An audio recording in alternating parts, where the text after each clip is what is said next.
Dear students, today we are going to start the second business service. It is insurance.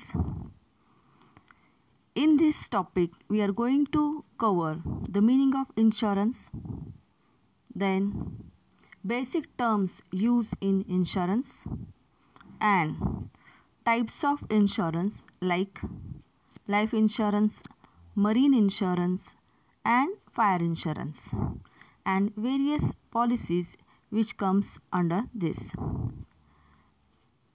So, insurance is a protection against financial loss which may happen due to unexpected event.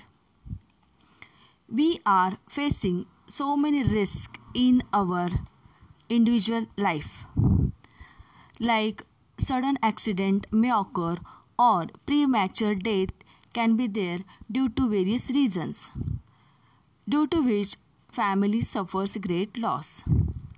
In case of business also, property of businessmen is also subjected to loss by fire, theft, and natural calamities.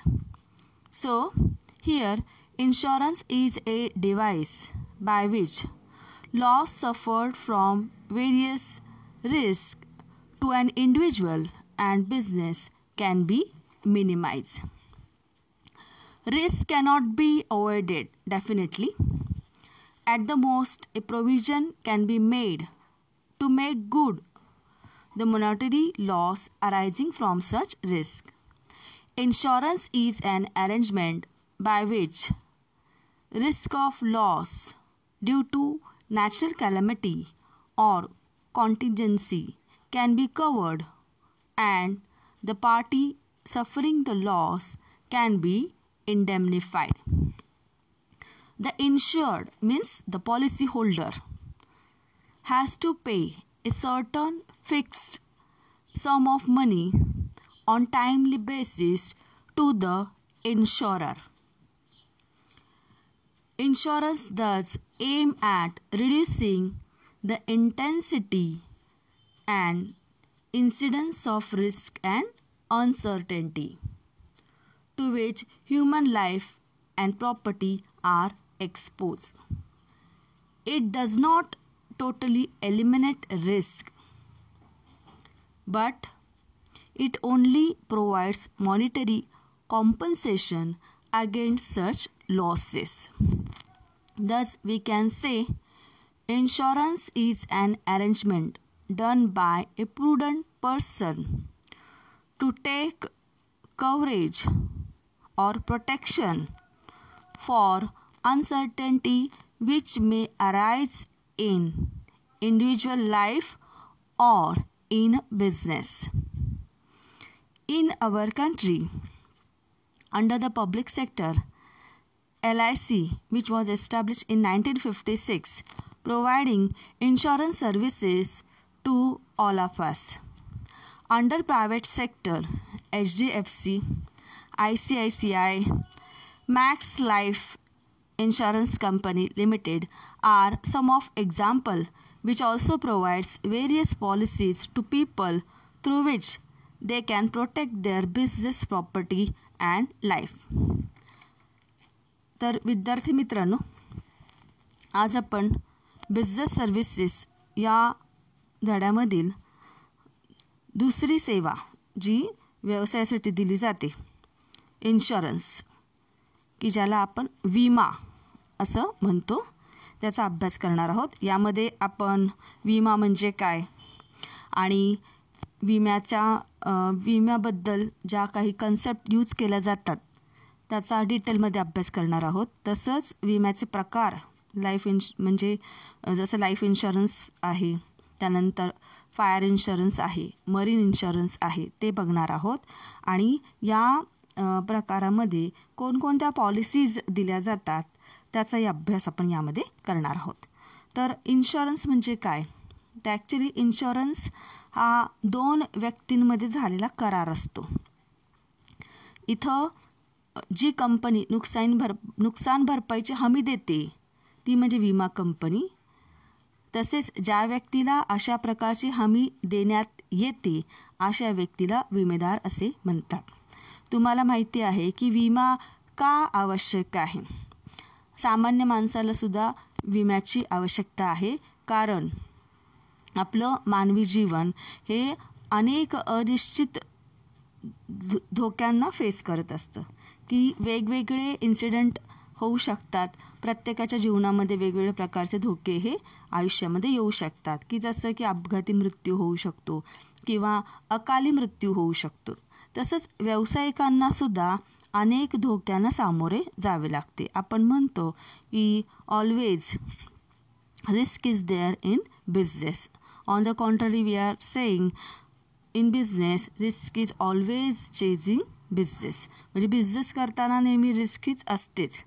प्रत्येक businessman रोज प्रत्येक दिवशी एखाद्या नवीन धोक्याला सामोरे जात असतो. वेगवेगळ्या प्रकारच्या risk असतात. ते आपण लास्ट इयर 11th स्टँडर्डमध्ये बघितलेलंच आहे की वेगवेगळ्या मॅनमेड कॅलॅमिटीज येऊ शकतात किंवा नॅचरल कॅलॅमिटीज येऊ शकतात. कधी शॉर्ट सर्किटमुळे किंवा इलेक्ट्रिसिटी सप्लायमध्ये प्रॉब्लेम झाल्यामुळे त्याच्या शॉपला किंवा त्याच्या शोरूमला आग लागू शकते.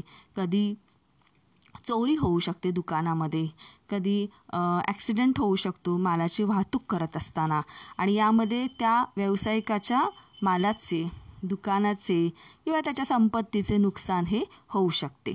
आणि जर अशा प्रकारची कोणतं आपण सपोर्ट या व्यावसायिकांना नसेल तर या बिझनेसमॅनना बिझनेस करणं अवघड होईल. आणि त्यामुळे अशा प्रकारची काहीतरी व्यवस्था असायला पाहिजे की जेणेकरून हे जे व्यावसायिक आहेत की जे समाजासाठी वेगवेगळ्या वस्तूंचं उत्पादन करतात, रिस्क घेतात, त्यांना काहीतरी प्रोटेक्शन मिळायला पाहिजे की तुम्ही पुढे चला, तुम्ही तुमचा व्यवसाय करा, वस्तूचे उत्पादन त्याचप्रमाणे सेवा पुरवण्याचे काम तुम्ही समाजासाठी करताय, तर त्याबद्दल त्यांना काहीतरी प्रोटेक्शन दिले पाहिजे. आणि हे प्रोटेक्शन देण्याची व्यवस्था या विमा कंपन्या करत असतात. की अशा ज्या घटना होतात की आग लागणे दुकानाला, चोरी होणे किंवा नैसर्गिक कारणामुळे सुद्धा कधीकधी अशी संकटं येऊ शकतात आणि त्यामध्ये या व्यावसायिकांचे आर्थिक नुकसान हे होतं. तर विमा या साधनाच्या माध्यमातून विविध प्रकारच्या धोक्यापासून होणारे नुकसान कमी केले जाऊ शकते. विम्याच्या माध्यमातून काही घटनांमुळे होणाऱ्या नुकसानीची भरपाई करता येते. एक लक्षात ठेवा, विमा घेतला म्हणजे कुठलाही धोका आपल्याला आता होणारच नाही किंवा आपल्या जीवनामध्ये आता कोणतेच धोके येणार नाहीत असं आपण म्हणू शकत नाही. डेफिनेटली इन्शुरन्स पॉलिसी घेतली याचा अर्थ आता कुठलाच धोका नाही असा होत नाही. तर जर काही अशा दुर्दैवी घटना घडल्या तर जे नुकसान होणार आहे त्याची तीव्रता मात्र नक्कीच कमी करता येते. आणि हाच उद्देश या विम्याचा आहे किंवा इन्शुरन्सचा आहे की इन्शुरन्स कंपनी कधीच क्लेम करत नाही की आता तुम्ही आमची पॉलिसी घेतली किंवा तुम्ही आमचे पॉलिसी होल्डर आहात तर तुम्ही अगदी निश्चिंत राहा, तुम्हाला काहीच काळजी करण्याची गरज नाही किंवा तुम्ही काहीच काळजी करण्याची गरज नाही असं कधीच म्हणत नाही. तर फक्त अशा काही जर दुर्दैवी घटना घडल्या आणि जे आर्थिक नुकसान होईल ते मात्र निश्चितच कमी करता येईल याची गॅरंटी इन्शुरन्स कंपनी ही आपल्याला देत असते. नाव see the meaning of insurance. Insurance is a contract between two parties, that is insurer and insured, whereby one party means insurer agrees to pay compensation to another party means insured against the payment of premium if actual loss occurs to property or life. आता insurance म्हणजे काय आहे? तर insurance हे दोन व्यक्तींमधील करार आहे. It is a contract. या दोन व्यक्ती कोण आहेत? तर इन्शुरर एक आहे आणि इन्शुअर्ड एक आहे. आता इन्शुरर म्हणजे कोण? तर इन्शुरर म्हणजे इन्शुरन्स कंपनी आपण असं म्हणूया. आणि इन्शुअर्ड म्हणजे कोण, तर ज्या व्यक्तीला त्याचा फायदा मिळणार आहे ती व्यक्ती. बघा, where by one party agrees to pay compensation to another party. म्हणजे इथे इन्शुरर तयार झालेला आहे कशासाठी, तर नुकसान भरपाई देण्यासाठी. नुकसान भरपाई म्हणजे कॉम्पन्सेशन. कोणाला, इन्शुअर्डला. Against the payment of premium. आता पेमेंट ऑफ प्रीमियम म्हणजे काय, तर या इन्शुअर्डने म्हणजे जो कोणी पॉलिसी होल्डर असेल त्याने इन्शुरन्स कंपनीला काही रक्कम ही द्यायची असते. याला म्हटलेलं आहे payment of premium. If a actual loss occurs to property or life. म्हणजे समजा जर अशी काही दुर्दैवी घटना घडली तर इन्शुरर ही जी कंपनी आहे ती इन्शुअर्डला नुकसान भरपाईची रक्कम देण्यासाठी तयार आहे. अशा प्रकारचा करार या दोन पार्टीमध्ये होत असतो आणि यालाच इन्शुरन्स असं म्हटलेलं आहे. आपण असं थोडक्यात म्हणूया की विमा म्हणजे हा कराराचा असा प्रकार आहे ज्यामध्ये एक पार्टी नुकसान किंवा ज्यामध्ये विमेदाराचे हित आहे अशा बाबींना काही अनिश्चित घडल्यामुळे होणारे नुकसान टाळण्यासाठी विमेदार ज्यावेळी या सर्वाच्या बदल्यात दुसऱ्या पक्षाला एक ठराविक रक्कम देण्याचे कबूल करतो. ठीक आहे, तर अशा प्रकारे हा दोन पार्टीजमधला किंवा दोन पक्षांमधला करार असतो, कॉन्ट्रॅक्ट असतो. इथं इन्शुरर म्हणजे विमा कंपनी आहे आणि इन्शुअर्ड म्हणजे पॉलिसी होल्डर आहे, की जसं आपणही आपल्याला तिथे म्हणू शकतो आपण क्लायंट आहे, कस्टमर आहे कंपनीचा. आणि इथे इन्शुरर म्हणजे विमा कंपनी त्यांना कॉम्पन्सेशन देण्याचे कबूल करते, म्हणजे नुकसान भरपाई देण्याचे कबूल करते जर एखादी अशी दुर्दैवी घटना जर घडली आणि त्यामध्ये त्यांचं आर्थिक नुकसान झालेलं असेल तर ती नुकसान भरपाईची हमी देत असते. पण या बदल्यात इन्शुअर्डला म्हणजे क्लायंटला, कस्टमरला रेग्युलर प्रीमियम पेमेंट हा करावा लागतो. And the amount of premium varies from policy to policy. म्हणजे प्रत्येक जी पॉलिसी असते त्याच्याप्रमाणे विम्याची हप्त्याची रक्कम ही बदलत असते. नाव we are going to see how this system works. Now in a picture you can see insurance company. Who is insurer? It is a insurance company. Okay, then agent is there. Agent means representative of insurance company. And another person to the right hand side you can see insured. Insured means policy holder. Then this policy holder is required to give premium to whom? To the insurance company. Now you can see this circle here. Insurance company through the agent approaches to the insured, means any common person who wants to take the policy. Okay, so two parties are there.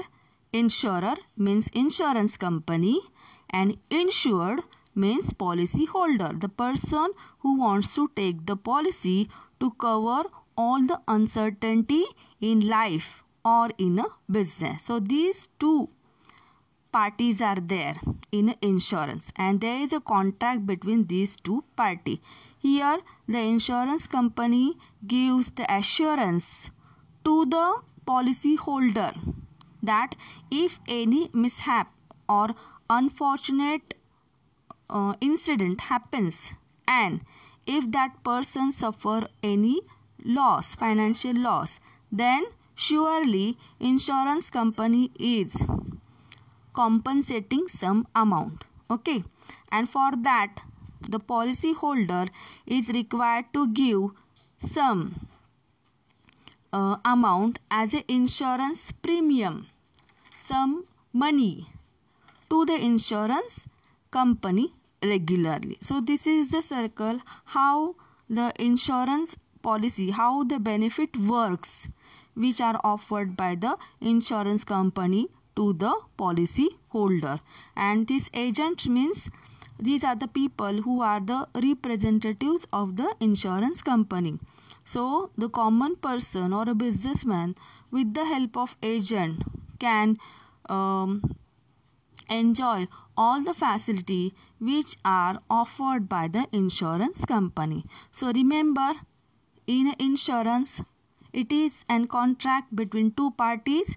One is the insurer, means insurance company, which is ready to offer this facility of coverage of risk.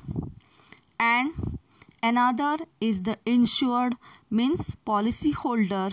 So it can be an individual or a businessman. Means there are various types of insurance policy.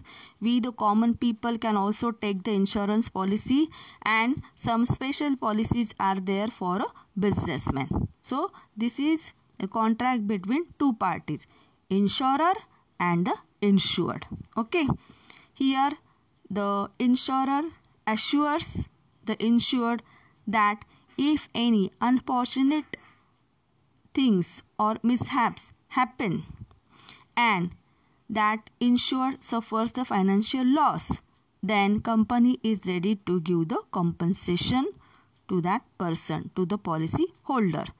And for giving this facility, the insured, the policy holder, is ready to give some money as a premium to the insurance company. Okay, I think you have understood the work